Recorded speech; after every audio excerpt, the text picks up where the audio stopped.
Chapter 1, Mishnah 3. The previous two Mishnahs listed 13 laws for the nevela of a kosher bird. This Mishnah teaches the corresponding laws for the nevela of a non-kosher bird. The key difference between the nevela of a kosher bird and the nevela of a non-kosher bird is that the nevela of a non-kosher bird does not transmit tumas nevela to a person who swallows it, as the Mishnah will say below. The only way a non-kosher bird can transmit tuma is by becoming tameh as a food. This leads to a number of differences between the nevelas of kosher birds and non-kosher birds. We now turn to the words of the Mishnah. 1.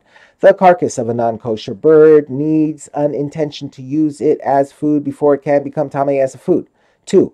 And it needs preparation. Like the nevela of a kosher bird, the nevela of a non-kosher bird is not automatically considered a food. The owner must specifically intend to use it for food in order for it to be considered a food in regard to tuma.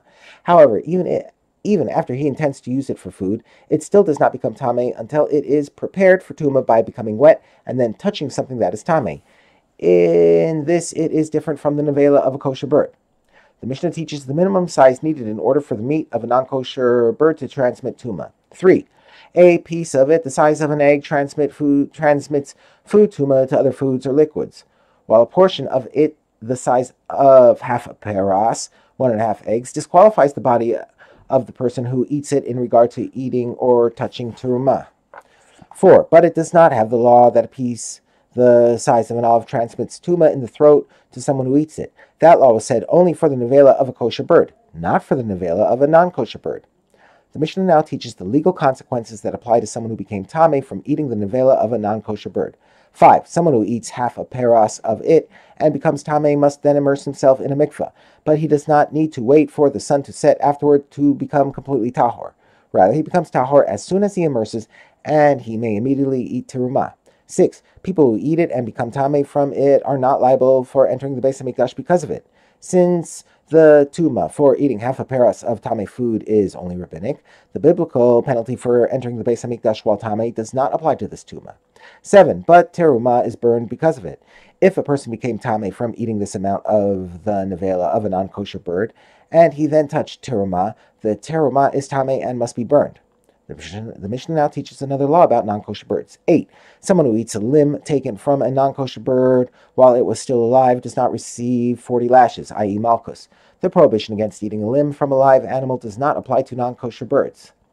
The next rule deals with slaughtering a non-kosher bird through shechita. 9. The shechita of a non-kosher bird does not make its limbs tahor, permissible for a non-Jew, until the bird stops moving. Although the limbs of a kosher bird become permitted to both Jews and to non-Jews as soon as shechita has been completed, the limbs of a non-kosher bird slaughtered through shechita do not become permitted to non-Jews until the birds stop moving. 10. The large feathers on the bird's body. And 11. The small soft feathers that lie underneath them become tameh and bring tuma to the meat of the bird when something tameh touches the feathers, and they transmit the tuma of the meat to tahor foods that touch the feathers. And unlike the feathers of a kosher bird, the feathers of a non-kosher bird combine with the meat to make up the minimum size needed to transmit tuma. The feathers of a non-kosher bird are considered a shomer, protector of the meat, not a yad, handle, and anything considered a shomer counts toward the minimum size, as we explained in the introduction to Mishnah 2.